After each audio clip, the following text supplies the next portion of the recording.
Security Subcommittee on Oversight and Management Efficiency will come to order. The purpose of this hearing is to examine the threat of Islamic Republic of Iran posed to the United States from its extending influence in the Western Hemisphere. Before I begin my opening statement, I would like to ask unanimous consent that a written statement by Dr. Matthew Levitt from the Washington Institute for Near East Policy and a letter from the American Task Force Argentina be entered into the record. Hearing no objection, so ordered. I now recognize myself for an opening statement.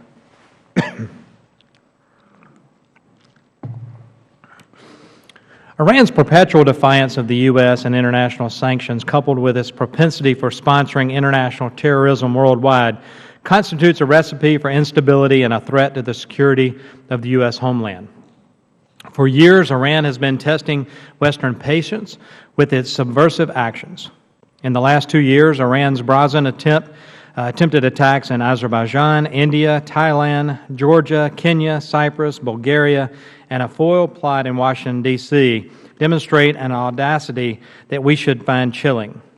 Today, Iran employs the capability to mobilize its global network of Ministry of Intelligence and Security, or MOIS, the Islamic Revolutionary Guards Corps, IRGC, the Quds Force, and Hezbollah operatives to further its objectives and threaten the U.S. interest and security.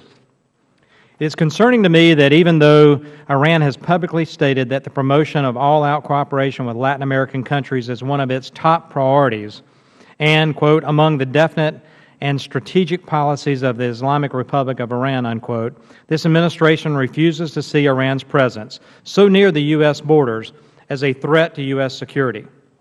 Last month, the State Department released a report in response to legislation that I authored in the last Congress on the threat to the U.S. from Iran. The unclassified summary found Iranian influence in Latin America and the Caribbean is waning. We know that there is not consensus on this issue, but I seriously question the administration's judgment to downplay the seriousness of Iran's presence here at home. Congress has focused extensively on activities of both Iran and Hezbollah in the region. Several House and Senate hearings have been held. Members of Congress have traveled to the region to investigate for ourselves if reports of Iranian activity in Latin America were true.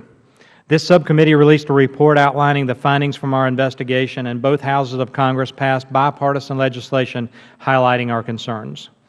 This administration produced a report that neglected the input of our foreign allies in the region, and it did not meet the intent of my legislation to address this threat from Iran in a comprehensive and coordinated way. Furthermore, the report did not consider all the facts by disregarding the recent findings from the General Prosecutor of the 1994 Argentine Israelite Mutual Association, AMIA case, Mr. Alberto Nisman's investigation. In stark contrast to the State Department's assessment, Nisman's investigation revealed that Iran has infiltrated for decades large regions of Latin America through the establishment of clandestine intelligence stations and is ready to exploit its position to execute terrorist attacks when the Iranian regime decides to do so. Mr. Nisman was invited to share the findings from his 2006 and 2013 investigations into the AMIA bombings with this subcommittee. I see his chair stands empty, as he was refused the opportunity to come share that information with this subcommittee. The decision by the government of Argentina to deny Mr. Nisman's permission to testify at today's hearing on the grounds that this hearing has no relation to the official mission of the Attorney General's office is deeply troubling and grossly inaccurate. Mr. Nisman sent a copy of his findings to the U.S. Department of Justice, and the U.S. has a vital interest in learning more about Iran's operations within this hemisphere. It's interesting to note that today is the anniversary of those bombings in Argentina, I believe. Is that right? The 18th. I'm sorry? The 18th. Yeah. So, and the 19th of July. I'm sorry. Mr. Nisman's investigation found that Iran was the main sponsor of an attempted attack on American soil in 2007 to blow up the John F. Kennedy Airport in Queens, New York. Had the plot not been uncovered, an untold number of Americans could have been killed by this terrorist act. If the administration continues to hold that Iran's influence is waning, it needs to provide a clear justification for its analysis. Wearing blinders to the Iranian threat will not make it go away. Consider the direct threat to U.S. homeland from Iran's presence in the region. The GAO found in 2011 that DHS only had 40% of our southern border under operational control and only 2% of the northern border was considered secure. DHS has never put forth a comprehensive plan to gain and maintain operational control of U.S. borders. How then can we be sure that Iranian operatives are not today smuggling people, drugs, or weapons into the United States through our porous southern border? The number of illegal aliens and other than Mexicans or OTMs being apprehended by CBP agents has grown over the last several years, and we do not currently possess a concrete mechanism for determining how many OTMs evade apprehension and successfully enter the country illegally. Since September 11, 2001, the Department of Homeland Security has also reported an increase in arrests along the Texas-Mexico border of illegal aliens from special interest countries. However, it's not just our southern border that we need to watch. According to a July 2012 report by the Canada Border Service Agency, Iran is the #1 source country of improperly documented migrants who make refugee claims in Canada. However, it is from countries in Latin America that many of these Iranians are traveling to Canada to make their refugee claims. Further, there have been numerous reports of individuals with fraudulent passports and other false documentation traveling freely within Latin America and the Caribbean due to lacking border security measures.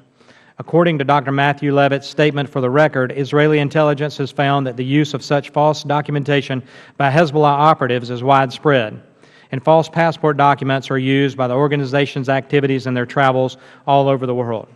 The U.S. and our neighbors should be working vigorously to close these loopholes. We have also already seen Iranian penetration within the United States borders. Several Hezbollah supporters have been arrested in the U.S. after crossing the U.S.-Mexico border. A Hezbollah cell was discovered in 2002 in Charlotte, North Carolina. The New York City Police Department has caught Iranian IRGC operatives serving at the Iranian mission to the United Nations, conducting pre-operational terror surveillance of potential targets, including the New York subway. Only 2 years ago, the DEA foiled an Iranian plot to assassinate the Saudi ambassador to the United States here in Washington, D.C. In May, the Iranian American involved in this plot was sentenced to 25 years in prison for his role.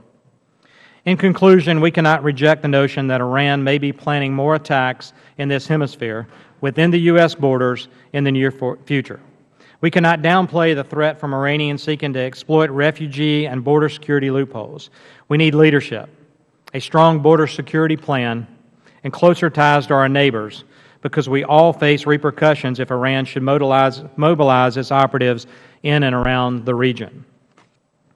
The Chair will now recognize the acting ranking member of the subcommittee, but before I do, I want to mention that the ranking member, Mr. Ron Barber, is in Arizona, attending a service for the fallen firefighters there, along with Mr. Salmon, the subcommittee chairman in Foreign Affairs on Western Hemisphere, who also has a vested interest in this topic.